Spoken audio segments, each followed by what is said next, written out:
They said a marriage built on gold can never learn the language of the heart. In the quiet hours before dawn, Lena Whitmore stood inside a marble hall that felt too large for a single human breath, her hands resting on the edge of a signed contract that would decide the rest of her life. The ink was still fresh, the gold seal of her family's debt agreement pressed into the parchment like a final judgment. Outside the tall arched windows, the first light of morning spilled over the capital city, painting everything in pale silver and soft amber, but none of it reached her fully, as if the world itself understood she was stepping into something she could not undo. She was not here by choice, not by desire, but by necessity, by a promise made long before she had any voice in it. Across the hall, Caleb Vermont stood like a shadow carved into human form, the alpha king whose presence alone made even seasoned advisors fall silent without realizing it. He did not raise his voice, did not need to. His authority was in the stillness around him, in the way people adjusted their posture when he entered a room as if instinct itself remembered something older than fear. When his gaze finally settled on Lena, it was not cruel, nor warm, but measured, as though she were a variable in a decision already concluded. "This arrangement will satisfy the terms," he said evenly, his voice calm enough to feel distant. A gold chest had been delivered to her family the night before, enough to erase years of debt, enough to restore dignity to people who had almost forgotten what it felt like. And in return, she was to become his wife in name and presence, bound by law and ceremony, not affection. Lena lifted her eyes slowly, meeting his gaze with quiet steadiness that surprised even herself. She had been told this moment would break her, that standing before him would feel like standing before a storm. Instead, she felt an unusual clarity, as if survival had sharpened every thought she had ever buried. "I will agree," she said softly, her voice steady despite the weight in her chest, "but I have one promise I need from you." The hall seemed to shift at her words, not in movement, but in attention, as if the air itself had leaned closer. Caleb did not respond immediately. He studied her as if waiting for the hidden meaning behind something so simple. Lena continued before hesitation could take root. "No matter what this marriage becomes, you will never touch me unless I ask first." Silence followed, thick and absolute, the kind that made time feel suspended between heartbeats. Advisors exchanged brief glances, uncertain whether they had heard correctly, but no one dared interrupt the moment unfolding between them. For the first time, something subtle changed in Caleb Vermont's expression, not emotion exactly, but recognition, as if the rule she had spoken did not offend him, but instead demanded consideration. Slowly, he stepped forward just enough for the distance between authority and defiance to feel real. "And if I agree," he said at last, "what do you intend to become in this arrangement?" Lena held his gaze, her answer quiet but unwavering. "Someone who still belongs to herself." The words lingered between them, not as rebellion, but as boundary, clear and unshaken. Caleb looked at her for a long moment, longer than protocol required, and for reasons no one in the room could understand, he gave a slight nod. Outside, the morning light continued to rise, but inside the hall, something far more uncertain had already begun.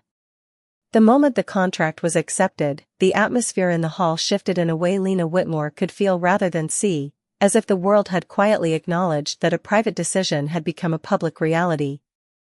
Guards and advisors moved with controlled precision, speaking in low voices that carried the weight of ceremony and protocol, while Lena remained still, aware that every step she took from this point forward would no longer belong to the life she had known before. Caleb Vermont did not immediately approach her, but his presence seemed to redefine the space between them, as if distance itself had become structured by his attention.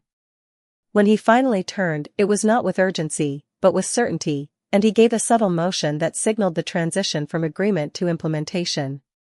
Lena was guided through long corridors of pale stone and tall windows that overlooked the waking capital, where the city moved with morning rhythm, unaware of the private arrangement that now connected her to its ruler. Everything inside the palace felt intentional, from the quiet footsteps of attendants to the measured placement of light across polished floors, and yet Lena felt no sense of ownership in any of it. She was aware instead of observation, of being observed not as a guest, but as a permanent variable within a system she had not designed. When they arrived at a private receiving chamber, Caleb was already there, standing near a wide window where the light framed him in a way that made him appear both distant and precise. He did not speak immediately, allowing silence to exist without discomfort, as if silence itself was part of his method of understanding people. Lena held her ground near the center of the room, resisting the instinct to lower her gaze, choosing instead to remain steady under the weight of his attention. Finally, Caleb spoke in a tone that carried neither approval nor disapproval, only inquiry. "You understand what you have entered into," he said, not as a question but as confirmation of expectation. Lena answered carefully, her voice steady despite the unfamiliar surroundings. "I understand that this is not a traditional marriage." There was a brief pause before he responded, his expression unreadable. "Tradition is often used to disguise control," he said. "This arrangement removes that disguise." His words were not comforting, but they were honest in a way that demanded consideration. Lena found herself studying him more closely, noticing not dominance alone, but discipline, a form of restraint that felt deliberate rather than imposed. After a moment, she added, "Then the promise remains necessary." Caleb's gaze shifted slightly, as if evaluating not the words themselves but the principle behind them. "Your boundary will be respected," he said at last, his tone firm enough to end uncertainty. Yet there was something in the way he continued to observe her, as if the concept of being asked to respect a boundary was not something he encountered often. In his world. A servant entered briefly to announce preparations for her assigned quarters, and as Lena was guided away, she became aware that the palace was not merely a residence but a structure of expectations, where every corridor seemed to carry silent assumptions about her role. Caleb did not stop her from leaving the room, but his attention followed her until she disappeared beyond the doorway, and for reasons she did not yet understand, that attention felt less like possession and more like curiosity that had not found its answer. The palace doors closed softly behind her path, and Lena realized that whatever she had agreed to was no longer a single moment of decision, but the beginning of something that would test not only her promise, but the meaning of every boundary she believed she had chosen. The corridor outside Lena Whitmore's assigned quarters felt longer than it should have, as if the palace itself was adjusting its shape around her presence. Every step she took was accompanied by soft echoes of polished stone and distant movement from unseen staff who appeared and disappeared like quiet shadows of a carefully maintained world. When she finally reached the room prepared for her, the door opened with controlled precision, revealing a space that was neither overly luxurious nor simple, but balanced in a way that suggested intentional restraint. Everything inside carried a sense of order, from the neatly arranged furniture to the soft light filtering through tall windows that faced the inner gardens of the palace. Lena paused at the threshold, noticing how even her breathing seemed too loud in the stillness, as if silence here had its own authority. She stepped inside carefully, placing her small bag on a chair before moving toward the window, where she could see rows of trimmed hedges and stone paths extending into a garden that felt untouched by the urgency of the world outside. For a moment, she allowed herself to simply observe, reminding herself that this was not a place she had chosen for comfort, but a place she had entered for survival. Down below, distant figures moved along the garden paths, their routines uninterrupted, and the normalcy of it almost felt surreal compared to the weight of her decision earlier that morning. A soft knock at the door pulled her attention back, and a palace attendant entered quietly, offering a respectful bow before informing her that evening arrangements would include a formal introduction within the court environment, a tradition meant to acknowledge new royal connections. The words carried formality, but Lena could sense the underlying structure of expectation, the unspoken understanding that she was now part of something far larger than herself. After the attendant left, she remained still, absorbing the information and the implication behind it, aware that her life was now divided into before and after this moment.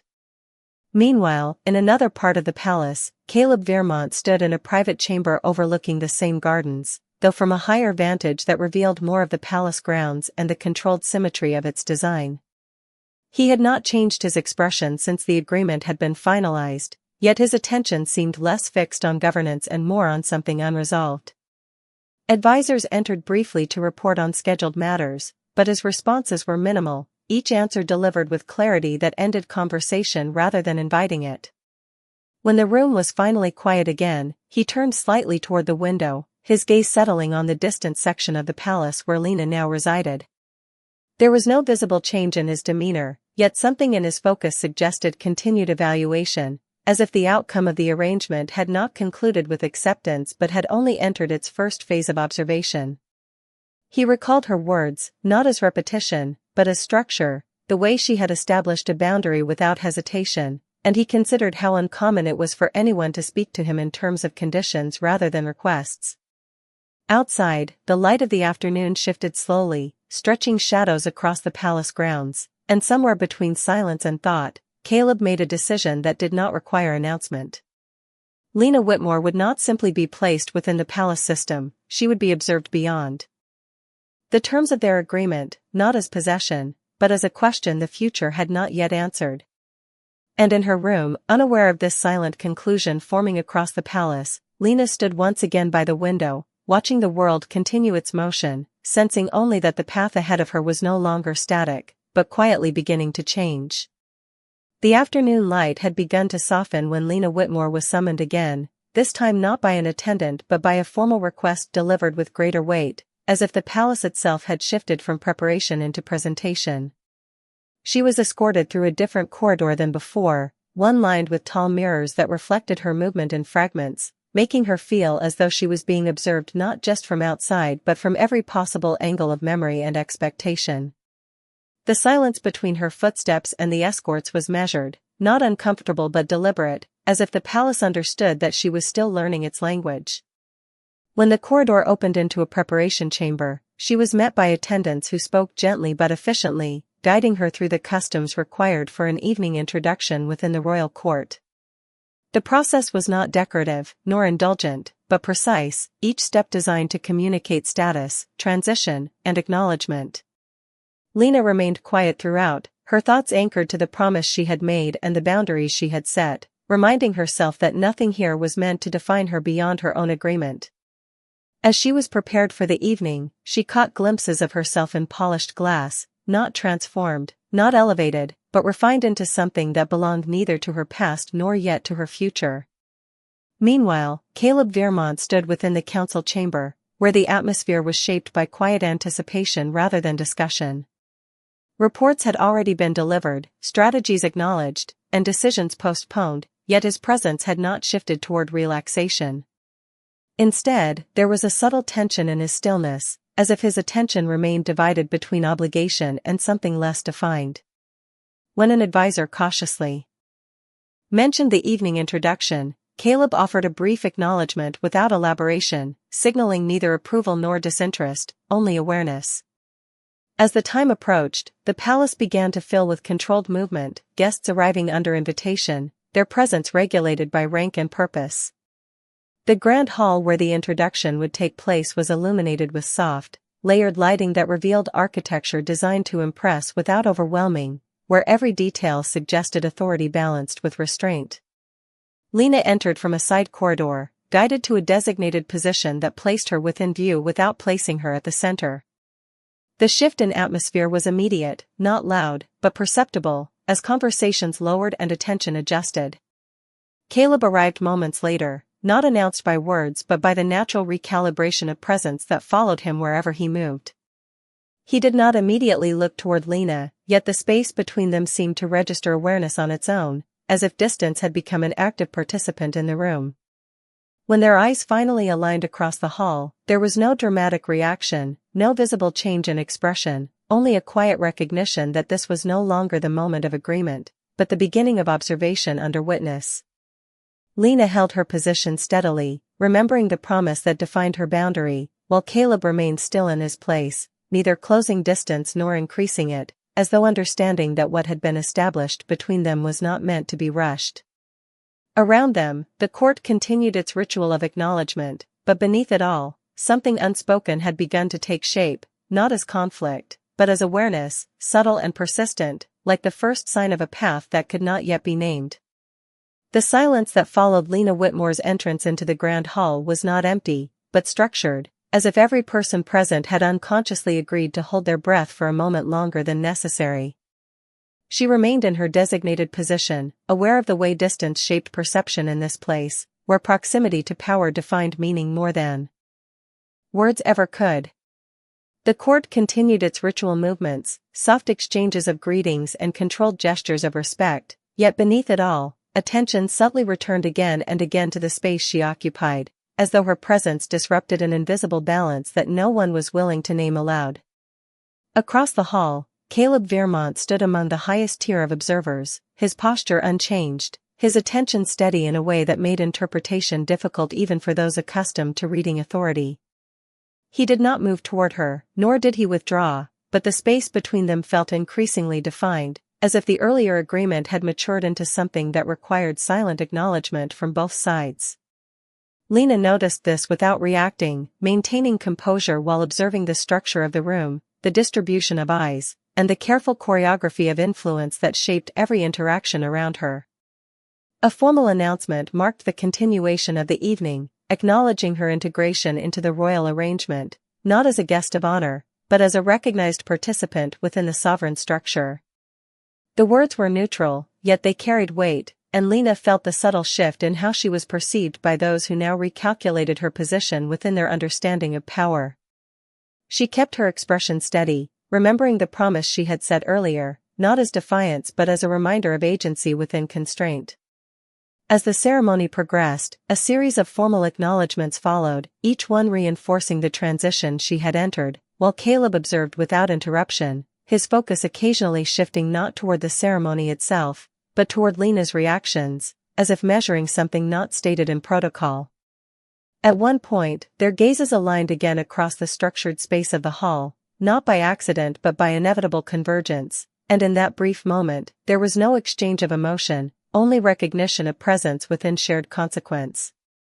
Lena did not look away immediately, though she felt the awareness of countless observers pressing into the moment, and yet she remained anchored in her own boundary, refusing to let the environment define her response. Caleb's expression remained controlled, but something in his stillness suggested continued consideration, as if her earlier condition had not been dismissed, but incorporated into his understanding of what this arrangement now required. When the formal proceedings began to conclude, the atmosphere in the hall loosened slightly, though not into comfort, but into transition, as if everyone present understood that what had been established tonight would continue to evolve beyond observation. Lena was escorted a short distance before being allowed to remain in a quieter section of the hall, where sound softened and distance provided temporary relief from scrutiny. From there, she could still see Caleb, though now partially obscured by shifting movement and architectural columns that divided space without fully separating it. He remained where he had been, yet his attention once again seemed to return toward her, not insistently, but persistently, like a thought that had not yet reached conclusion. Lena exhaled slowly, not in relief, but in acknowledgement that the world she had entered was not governed solely by contracts or ceremonies, but by something far less predictable, where silence itself could become the beginning of change. As the evening progressed within the grand hall, the atmosphere began to shift from formal ceremony into structured reception, where conversations unfolded in carefully measured tones and every movement carried subtle meaning beneath its surface. Lena Whitmore remained within the quieter section of the space, yet she could feel that distance no longer granted anonymity, only perspective. From where she stood, she observed the way influence traveled through the room, not loudly, but through pauses, glances, and the careful positioning of individuals who understood hierarchy without needing it explained. Caleb Vermont had moved slightly from his earlier position, now standing closer to the central axis of the hall, where his presence could be acknowledged without requiring direct interaction. Even so, he did not engage in conversation with the surrounding council members beyond what was necessary, and his attention, though outwardly divided, returned at intervals toward the space where Lena remained. She noticed this pattern without reacting, recognizing that awareness itself had become part of the unspoken structure between them. A formal transition in the gathering signaled the end of the official proceedings, and attendees began to shift into smaller groups, the rigidity of ceremony loosening into controlled social exchange. Lena was approached by one of the senior attendants who informed her that her status within the palace required no further formal attendance that evening, yet she would remain within designated quarters under royal protection protocol. The phrase was delivered with neutrality, but it reinforced the reality that her presence was now permanently integrated into the palace system. She acknowledged the instruction with a slight nod, maintaining composure even as she processed the implication that her movement and access were now quietly structured by authority beyond her immediate control. Across the hall, Caleb observed the dispersing crowd, his expression unchanged, though his attention seemed to narrow as the space between him and Lena became less crowded. When their eyes met again briefly through the thinning movement of guests, there was no interruption in the flow of the room, yet the moment carried a weight that existed independently of the surrounding activity. It was not recognition of emotion, but recognition of continuity, as if both understood that what had begun earlier in agreement and observation was now progressing into something neither ceremony nor protocol could fully define. Lena turned away first, not from avoidance, but from awareness that prolonged stillness would begin to attract interpretation she was not yet prepared to navigate. She followed the attendant toward the exit corridor leading back to her quarters, moving through familiar architecture that now felt subtly different, as though the palace had begun to register her presence as permanent rather than temporary. Behind her, the sounds of the hall softened, replaced by quieter corridors where torchlight reflected gently against pale stone. Caleb remained within the hall for a moment longer, watching the space where she had been before, turning slightly toward the remaining council members who awaited his attention. Yet even as he resumed the expected flow of interaction, his focus did not fully detach, as if part of his awareness continued to track the unseen progression of the arrangement that now bound their paths together. And in that separation of space, one moving into quiet withdrawal and the other remaining within structured authority, the connection between them did not weaken, but instead settled into a more persistent form, one that neither distance nor silence appeared capable of dissolving. The corridor leading back to Lena Whitmore's quarters was quieter now, as if the palace itself had exhaled after the weight of ceremony and returned to its natural rhythm of controlled silence. Lena walked at a steady pace beside the attendant, yet her thoughts remained partially behind her, still anchored in the grand hall where presence and absence had felt equally powerful. The palace no longer felt like a structure built only of stone and light, but like a system of awareness, where every movement carried meaning even when no words were spoken. When she finally reached her room, the attendant bowed briefly and departed without unnecessary conversation, leaving her alone with a silence that felt less empty and more intentional. Lena closed the door gently, standing still for a moment before moving toward the window. Outside, the palace gardens were now darker, illuminated by carefully placed lights that guided paths through hedges and stone arches. The world beyond the glass felt distant, yet not unreachable, as if she existed in a transitional space between what she had been and what she was slowly becoming within this place. Meanwhile, within a private section of the palace, Caleb Vermont remained engaged in late council matters, though his attention was no longer distributed evenly across the discussion. Reports were delivered, strategies reviewed, and acknowledgments exchanged, but beneath the structure of governance, there was a subtle persistence in his awareness that did not align entirely with the room. When the session finally concluded, the council members departed in orderly sequence, leaving the chamber gradually emptier until only Caleb remained. He stood near the long table for a moment, looking down at scattered documents that no longer required immediate decision, yet his focus drifted not to them but toward the direction of the residential wing where Lena had been assigned. The palace was quieter now, its activity reduced to distant movement and the soft presence of guards positioned at intervals along corridors. Caleb began to walk without announcement, moving through familiar passages with unhurried precision. As he passed through connecting halls, attendants and guards subtly adjusted their posture, acknowledging his presence without interruption. He did not stop until he reached the corridor that led toward the residential section where Lena's quarters were located. He paused there briefly, not at her door, but at a distance where presence did not require intrusion. The corridor was dimmer here, the light softer, and for a moment he remained still, as if evaluating something that could not be measured through standard observation. Inside her room, Lena stood by the window, unaware of his proximity at first, her attention focused outward where the gardens stretched into controlled darkness and light. Only when she turned slightly did she sense something subtle in the atmosphere, a shift not in sound, but in awareness. She did not move toward the door, nor did she speak, but she became still in a way that acknowledged recognition without confirmation. On the other side of the corridor, Caleb remained where he was, not entering, not withdrawing, only present in a way that defined distance without crossing it.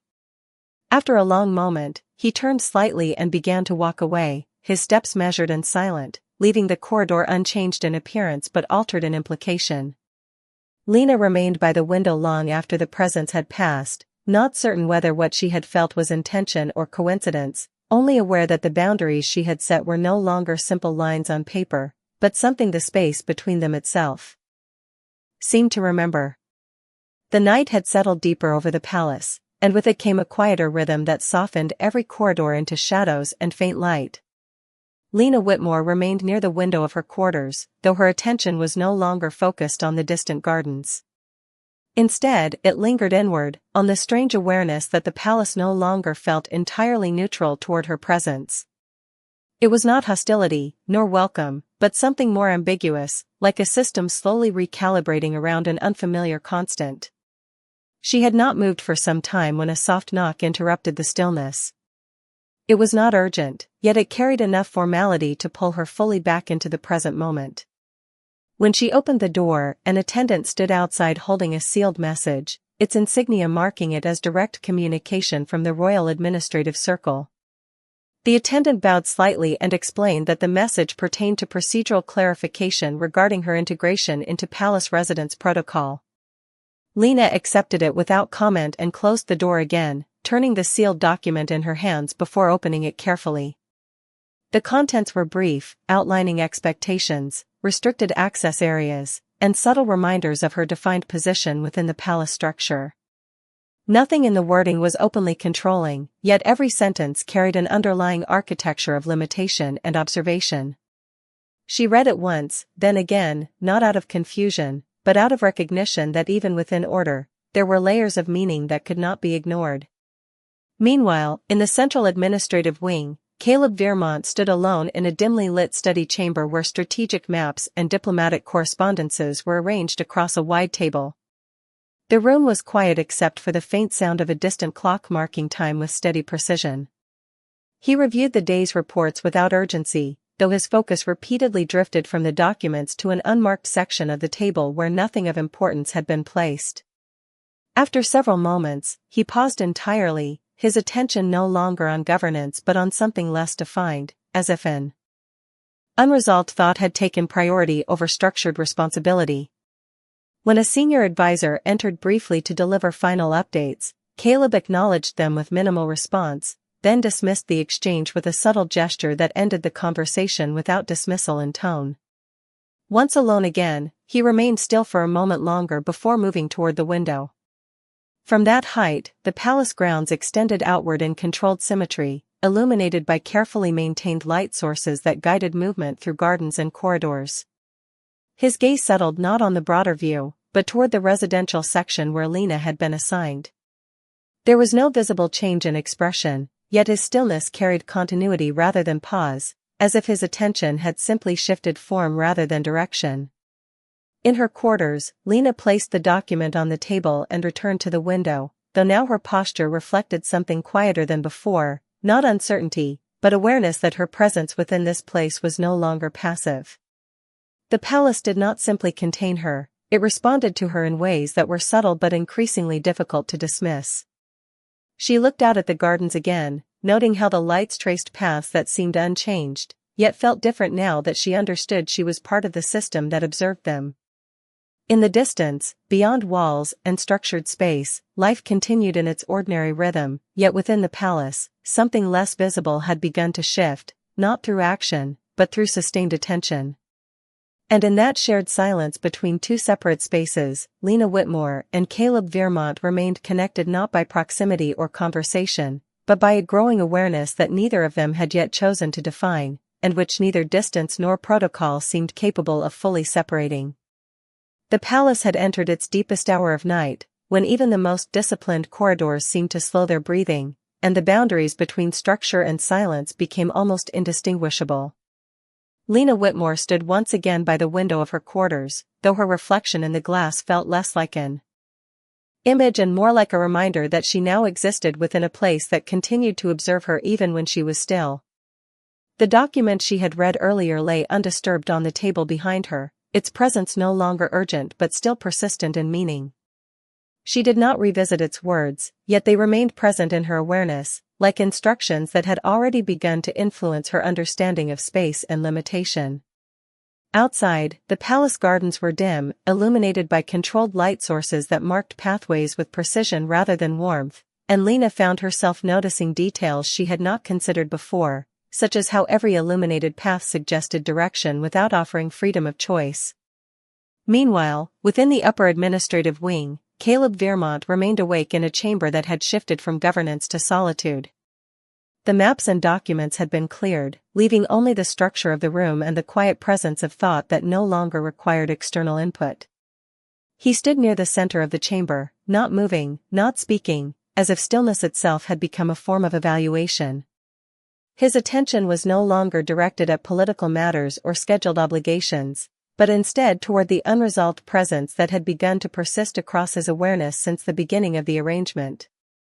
When he finally moved, it was not toward the exit or toward rest, but toward a narrower corridor that led deeper into the private section of the palace, a path he did not commonly use unless intent had already been defined.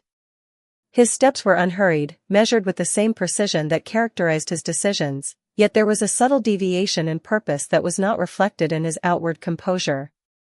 In her quarters, Lena sensed nothing of his movement, yet her stillness shifted slightly, as if awareness itself had adjusted without explanation. She turned from the window and moved a few steps into the room, her attention no longer fixed on the exterior world but on the quiet certainty that her environment was no longer entirely static. The palace, once perceived as structure, now felt closer to something responsive, as if it registered presence in ways that extended beyond sight and sound.